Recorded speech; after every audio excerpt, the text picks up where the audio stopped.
या एक छोटा सा सवाल, ये फैक्ट है कि हमारा बैंकिंग सेक्टर पीएसयू प्राइवेट एकदम स्टैंड आउट कर रहा है, लेकिन इसी दौरान हमने एक नई चीज देखी आरबीआई से।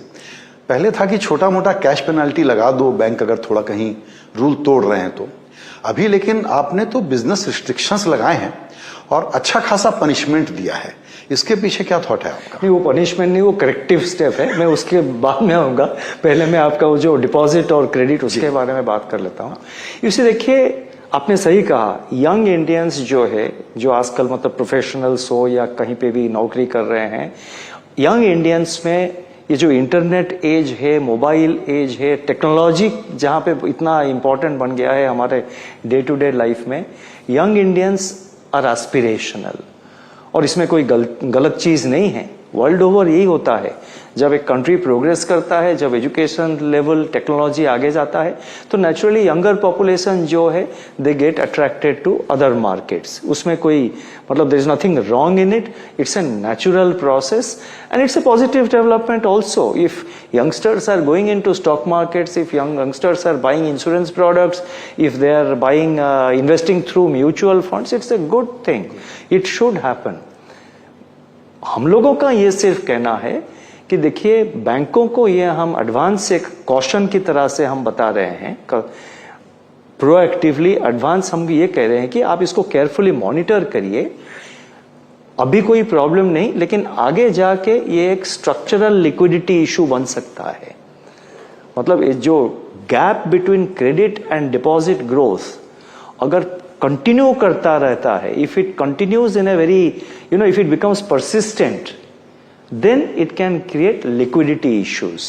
मतलब आप क्रेडिट बढ़ रहा है लेकिन डिपॉजिट नहीं बढ़ रहा है, 6-8 महीने के लिए चल जाएगा, 1 साल तक भी चल जाएगा, लेकिन अगर कंटिन्यू करेगा, और ये जो स्थिति है ये पिछले साल से शुरू हुआ है, तो इसीलिए बैंकों को proactively they have to be very careful about dealing with this liquidity management, और क्रेडिट और डिपॉजिट ग्रोथ में एक बैलेंस लाना चाहिए।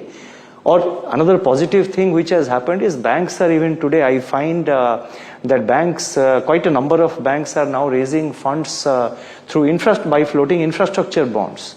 And the good thing about infrastructure bonds is that they are getting it at very attractive rates. Infrastructure bonds also, they are not deposits, so they don't have reserve requirements. मतलब CRR में आप इतना रखना पड़ेगा, SLR में वो भी applicable नहीं है, क्योंकि it is not a deposit. They are low cost and therefore long tenor. So many banks have now resorted to raising infrastructure bonds to finance infrastructure projects and schemes. That's a good thing which has happened in the very recent months. The other thing which is unique and which is happening now for the last few years is that credit growth and credit disbursement has become very fast thanks to technology. आज आप mobile के through में किसी bank से आप मतलब जो है लोन आप अवेल कर सकते हैं, लेकिन डिपॉजिट मोबिलाइजेशन फिजिकल है। आप लोन डिसबर्समेंट टेक्नोलॉजी के थ्रू बहुत फास्ट हो रहा है, लेकिन डिपॉजिट मोबिलाइजेशन जो है आज भी वो फिजिकल है। इसीलिए मैंने पिछले मॉनेटरी पॉलिसी में मैंने कहा था आरबीआई के तरफ से कि बैंकों को नए नए डिपॉजिट प्रोडक्ट्स, नए new products and services in the area of deposits मतलब लाना चाहिए, और उनका जो वास्ट नेटवर्क ऑफ ब्रांचेस है उसको यूटिलाइज करना है। आपका अगला सवाल था जो पनिशमेंट, आपने कहा पेनल्टी या जो भी कह रहे हैं, देखिए ये पनिशमेंट नहीं है, ये एक करेक्टिव स्टेप है। अगेन आरबीआई का जो सुपरवाइजरी सिस्टम्स एंड मेथड्स है, हम लोगों ने उसमें बहुत इम्प्रूवमेंट लाए हैं।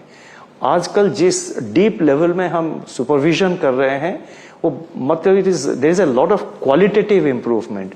हम ऑन साइट सुपरविजन करते हैं, हमारे जो सुपरवाइजरी ऑफिसर्स है, वो बैंक हो या एनबीएफसी हो या एसेट रिकंस्ट्रक्शन कंपनी हो, वहां पे जाते हैं, दैट इज ऑन साइट। हम ऑफ साइट भी सुपरविजन करते हैं।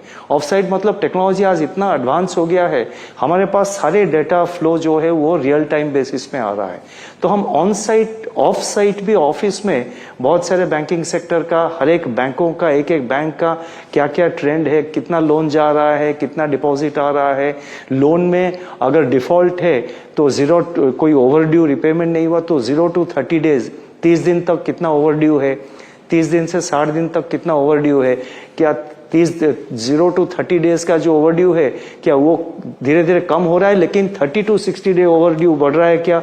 तो बहुत हम ऑफ साइट सुपरविजन भी बहुत कर रहे हैं।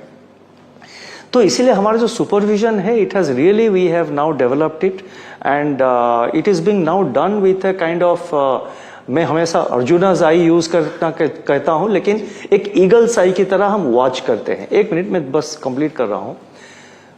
Overall situation, banking sector, NBFC sector, overall financial sector is stable. हमारा अप्रोच ये रहा है कि जहां पे हम डेफिशिएंसी देखते हैं, पहले हम उनको इंटरनली बायलैटरली उनके साथ डील करते हैं। बायलैटरली उनको कहते हैं कि देखिए आप में ये डेफिशिएंसीज है, आप इसको करेक्ट करिए, और उनको टाइम भी देते हैं और उनको कहते हैं कि भाई आप एक रोड मैप्स हमको दीजिए, आप इसको 6 महीने में, 1 साल में कब कंप्लीट करेंगे। तो वो फिर रोड मैप एक हमको देते हैं, प्लान ऑफ एक्शन देते हैं, तो उसको हम देखते हैं वो रीजनेबल है या नहीं। फिर हमारा एक्सपेक्टेशन ये है कि आप इंप्लीमेंट करें, तो उनको टाइम देते हैं। और जहां पे हमने सुपरवाइजरी रेस्ट्रिक्शन लगाए, इसीलिए लगाना जरूरी हुआ क्योंकि वो जो रेक्टिफिकेशन करना था, जो करेक्टिव एक्शन करना था, वो सही तरीके से नहीं हो रहा था। तो हम अगर उसको 1 साल 1.5 साल तक टाइम देते हैं और आगे अगर उसको कुछ ना करके ऐसे छोड़ देंगे, it can create a bigger crisis. और क्राइसिस में सबसे बड़ा प्राइस कौन पे करता है? The consumers, the depositors. तो हमारा जितने सुपरवाइजरी रेस्ट्रिक्शंस है, main priority is to see that the depositors interest, consumer interest and financial stability के ऊपर, ओवरऑल जो देश का फाइनेंशियल स्टेबिलिटी है उसके ऊपर इसका कोई असर ना आए। तो इसीलिए हम एक उनको अपॉर्चुनिटी देते हैं, टाइम देते हैं करेक्शन के लिए, रोड मैप मांगते हैं उनसे। अगर करेक्शन सही टाइम पे नहीं होता है, फिर हमको ये सुपरवाइजरी रेस्ट्रिक्शन लगाना पड़ता है। और उसका उद्देश्य ये नहीं कि उनको पनिश किया जाए, उसका इंपॉर्टेंस ये है, उसका जो क्रिटिकलिटी ये है कि हम उनको कह रहे हैं कि भाई आप जल्दी करिए, नहीं तो आप बिजनेस ग्रो ऐसे नहीं कर सकते हैं। एक तरह से आपका एक वीकनेस है, लेकिन आप बिजनेस ग्रो करते जा रहे हैं। आपका मतलब कॉमन मैन लैंग्वेज में कहो, आपका स्टमक अपसेट है, लेकिन आप खाते जा रहे हैं। खाने में भी कुछ रिस्ट्रिक्शन करना चाहिए, कुछ दवाई लेना चाहिए। तो you have to control. So it is mainly a corrective measures to ensure that the necessary corrective steps are taken by the bank management or the NBFC management. नहीं, बिल्कुल सही है ये आप जो